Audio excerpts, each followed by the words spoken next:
से ज्यादा फ्लाइटें रद्द हुई हैं, जिसमें लाखों लोग परेशान हुए हैं। आप रहिए मेरे साथ में। लोकसभा में प्रियंका गांधी इस वक्त बोल रही हैं, सीधा ले चलेंगे। याद आती है जो स्वतंत्रता संग्राम का इतिहास था, उसकी पीड़ा, उसका संघर्ष, उसका साहस, उसकी नैतिकता,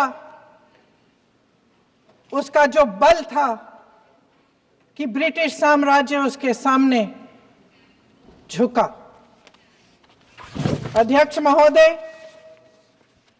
वंदे मातरम उस आधुनिक राष्ट्रवाद की अभिव्यक्ति है जिसने भारत के लोगों को एक राजनीतिक और नैतिक आकांक्षा से जोड़ा, जिसने भारत के लोगों को एक साझा नियति के उत्तराधिकारी, एक साझा भविष्य के निर्माता के रूप में देखा। लेकिन आज की ये बहस मुझे कुछ अजीब सी लग रही है। जैसे मैंने कहा, ये गीत देश की आत्मा का हिस्सा बन चुका है। 150 सालों से देशवासियों के दिलों में ये गीत बस चुका है। 75 सालों से हमारा देश आजाद है, तो फिर आज इस बहस की क्या आवश्यकता है?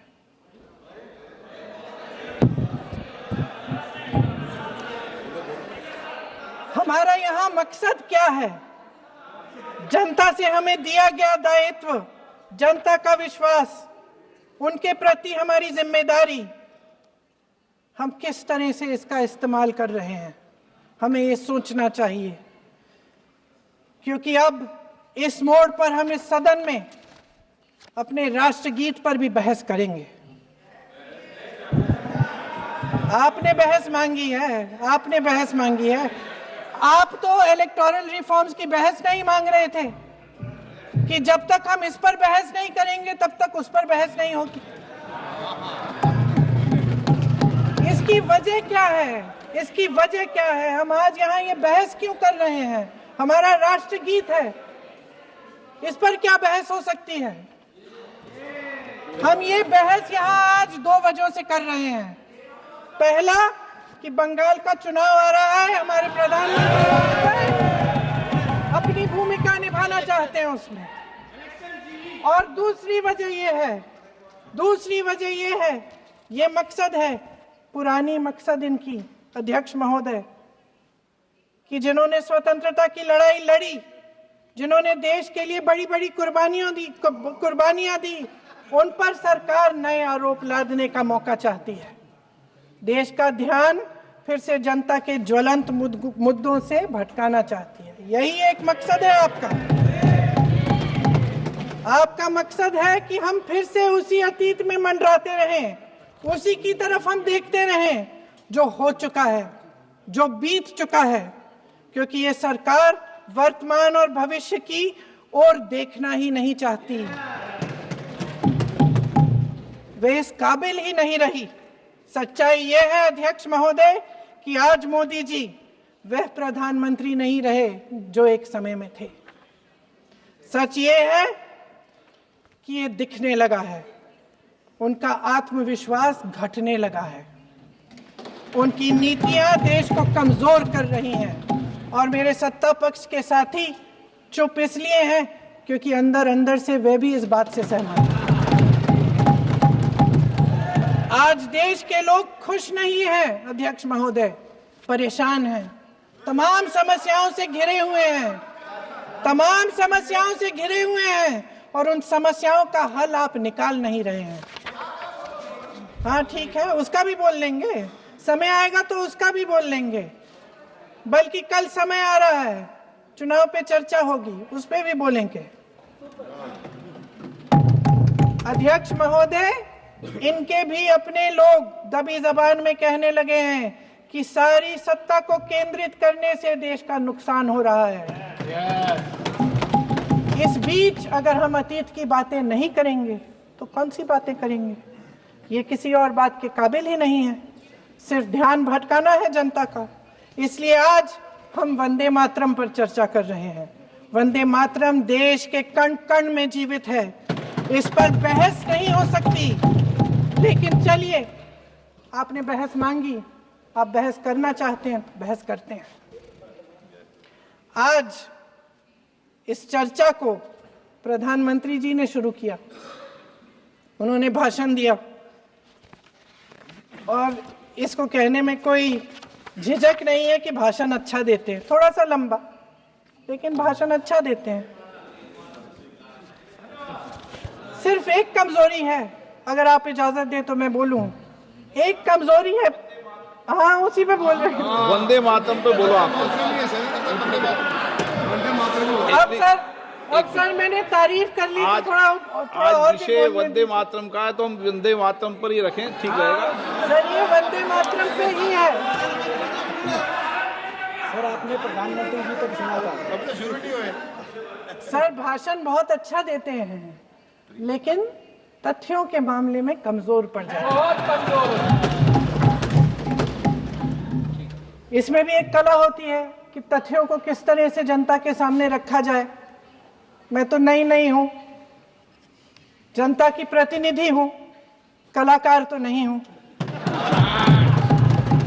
इसीलिए मैं भी सदन के सामने कुछ तथ्य रखना चाहती हूं, लेकिन सिर्फ तथ्य के रूप में रखना चाहती हूं।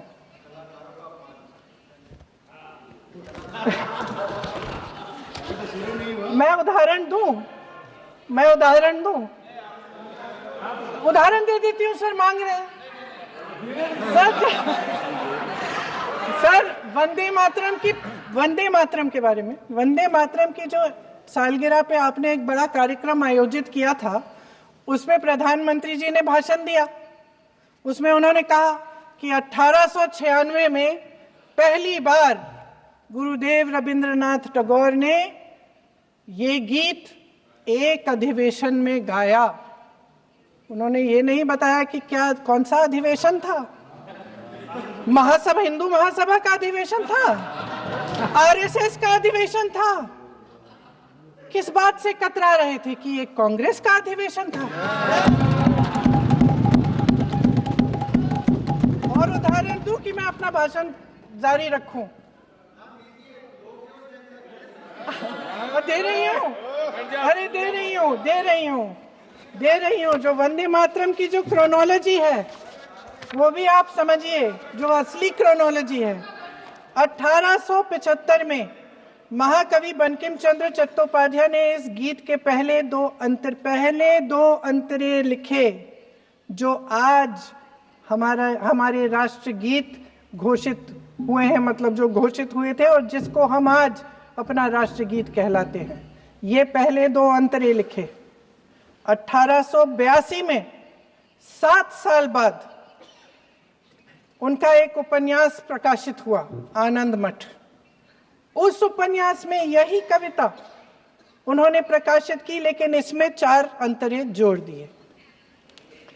1896 में कांग्रेस के अधिवेशन में गुरुदेव रविंद्रनाथ टैगोर ने पहली बार ये गीत गाया।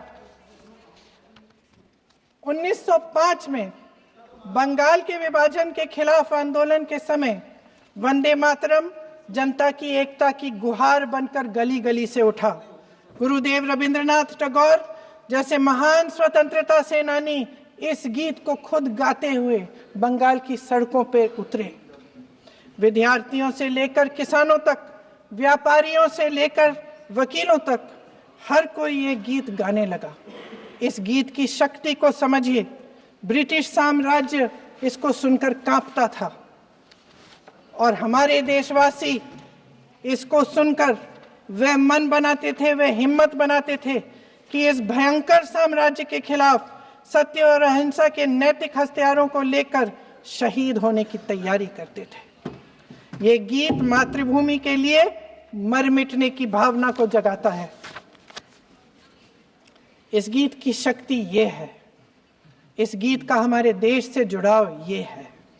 लेकिन 1930 के दशक में हमारे देश में जब सांप्रदायिक राजनीति उभरी, तब ये गीत विवादित होने लगा।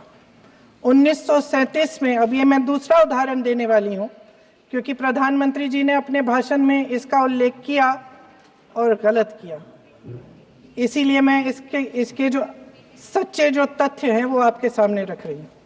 1937 में नेताजी सुभाष चंद्र बोस कांग्रेस का अधिवेशन कलकत्ता में होने जा रहा था, उसका आयोजन कर रहे थे।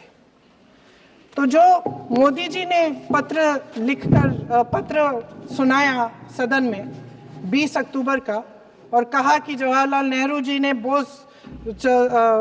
नेताजी को ये चिट्ठी लिखी और ये कहा कि इस पर चर्चा होनी चाहिए, उससे पहले 3 दिन पहले नेताजी सुभाष चंद्र बोस ने पंडित जवाहरलाल नेहरू को एक चिट्ठी लिखी थी,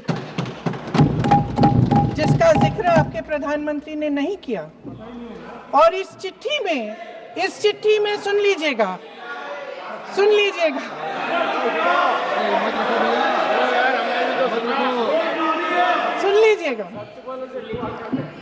आप नेताजी के लफ्ज नहीं सुनना चाहते? बंगाल का चुनाव आ रहा है।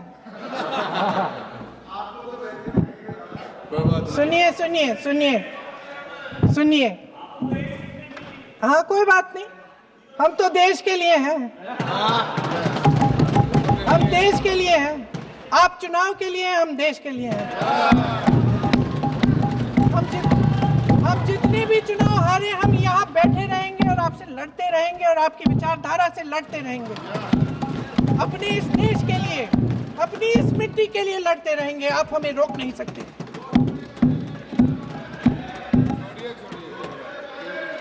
सुन लीजिए सुभाष चंद्र बोस जी ने क्या कहा, सुन लीजिए। My dear Jawahar, reference Vande Mataram, we shall have a talk in Calcutta and also discuss the question in the working committee if you bring it up there. I have written to Dr. Tagore to discuss this matter with you when you visit Santi Niketan. Please do not forget to have a talk with him when you visit Santi Niketan. ये 17 अक्टूबर को लिखी जाती है। 10 अक्टूबर को नेहरू जी इसका जवाब देते हैं और और 20 अक्टूबर को, हाँ ठीक है, 20 अक्टूबर को नेहरू जी इसका जवाब देते हैं। इस जवाब की एक पंक्ति प्रधानमंत्री जी ने सुनाई, बाकी पंक्तियां क्यों नहीं सुनाई? क्योंकि उनमें नेहरू जी क्या कह रहे हैं? There is no doubt that the present outcry against Vande Mataram is to a large extent a manufactured one by the communalists. Whatever we do, we cannot pander to communalists' feelings, but to meet real grievances where they exist. I have decided now to reach Calcutta on the 25th morning. This will give me time to see Dr. Tagore as well as other friends. समझ रहे हैं आप? प्रधान चुप है तो समझ ही गए होंगे। फिर क्या होता है?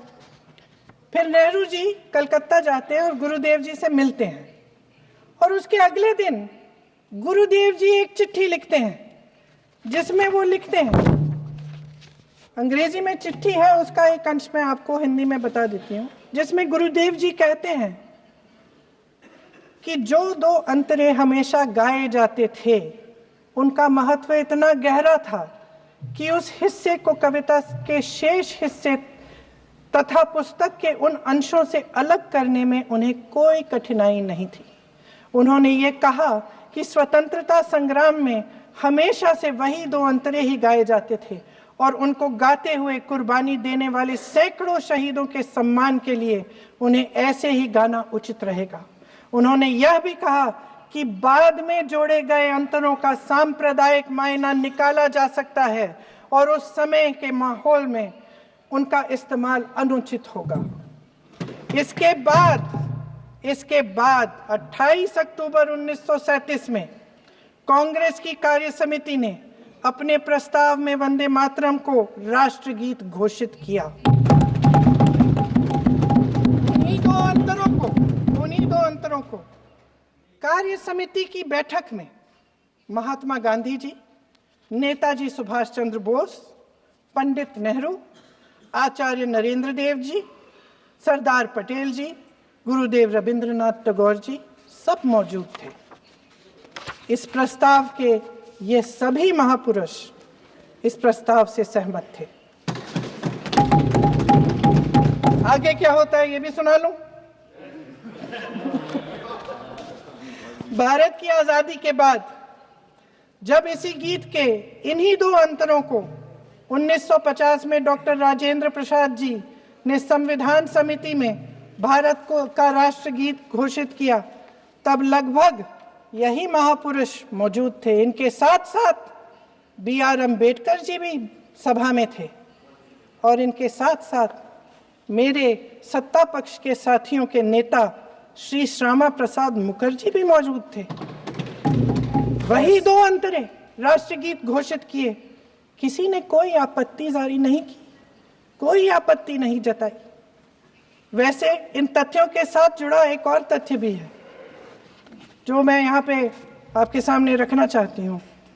आज हम अपने राष्ट्रगीत पर बहस कर रहे हैं, लेकिन हमारा राष्ट्रगान भी एक कविता का एक अंश ही है, एक लंबी कविता का एक अंश है। और इन दोनों राष्ट्रगीत और राष्ट्रगान के अंश को चुनने में सबसे बड़ी भूमिका गुरुदेव रविंद्रनाथ टैगोर की थी। वंदे मातरम के स्वरूप पर सवाल उठाना, जिसे संविधान सभा ने स्वीकार किया, न सिर्फ उन महापुरुषों का अपमान करना है जिन्होंने अपने महान विवेक से ये निर्णय लिया, मगर एक संविधान विरोधी मंशा को भी उजागर करता है।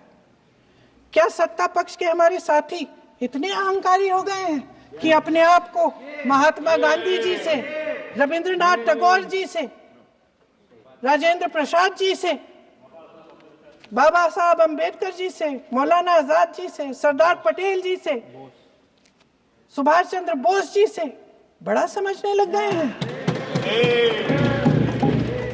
मोदी जी का अपने भाषण में ये कहना कि राष्ट्रगीत को एक विभाजनकारी सोच द्वारा काटा गया, उन सब महापुरुषों का अपमान है जिन्होंने अपना पूरा जीवन इस देश की आजादी की लड़ाई में झोंक दिया। वंदे मातरम को विभाजित करने का आरोप लगाकर आप पूरी संविधान सभा पर आरोप लगा रहे हैं, उसके हर एक नेता को दोषी ठहरा रहे हैं। यह हमारी संविधान सभा और हमारे संविधान का खुला वार है।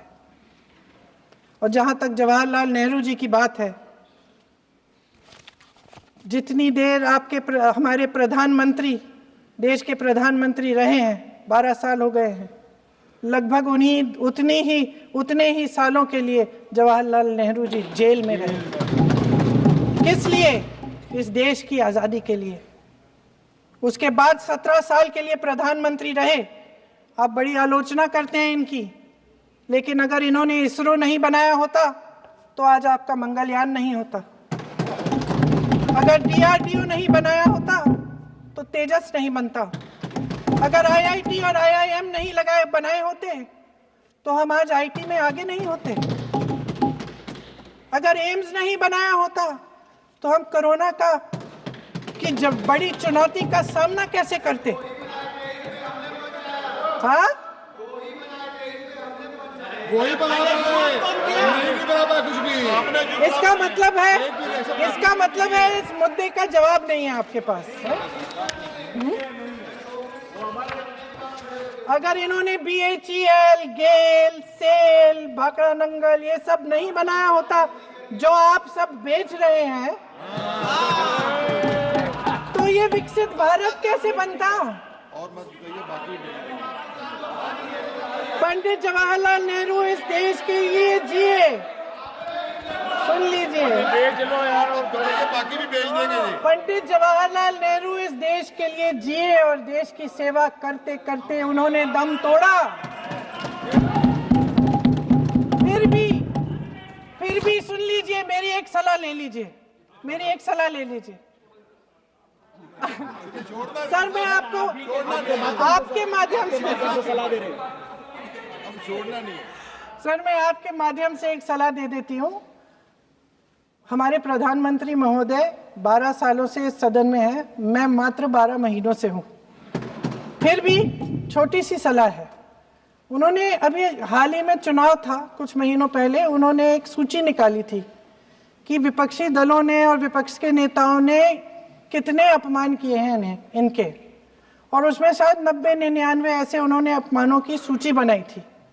तो मैं उनको एक छोटी सलाह देना चाहती हूँ कि नेहरू जी से जितनी भी शिकायतें हैं, जितनी भी गलतियां उन्होंने की आपके जहन में, जितनी भी गालियां देनी है, जितना भी अपमान करना है, उसकी भी एक सूची बना दीजिए।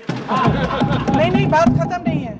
999 अपमान, 9,999 अपमान, सूची बना दीजिए और फिर हम एक समय निर्धारित करते हैं। जैसे हमने 10 घंटे आज वंदे मातरम पर हमने बहस किया है ना, उस तरह से हम अध्यक्ष महोदय जी से पूछेंगे, एक समय निर्धारित करेंगे, 10 घंटे, 20 घंटे, 40 घंटे, जितने घंटों में आपकी ये शिकायत पूरी हो जाए, माननीय सदस्य आप शांत हो जाएं और हम बहस कर लेंगे। लेकिन इस सदन का कीमती समय, जिसके लिए हमें यहाँ पे जनता ने भेजा है, जैसे हमें जनता की समस्याओं को हल करने के लिए चर्चा करनी चाहिए, इस्तेमाल करना चाहिए, उसको एसी के लिए इस्तेमाल करिए। उसके बाद जैसे अंग्रेजी में कहते हैं ना, जैसे अंग्रेजी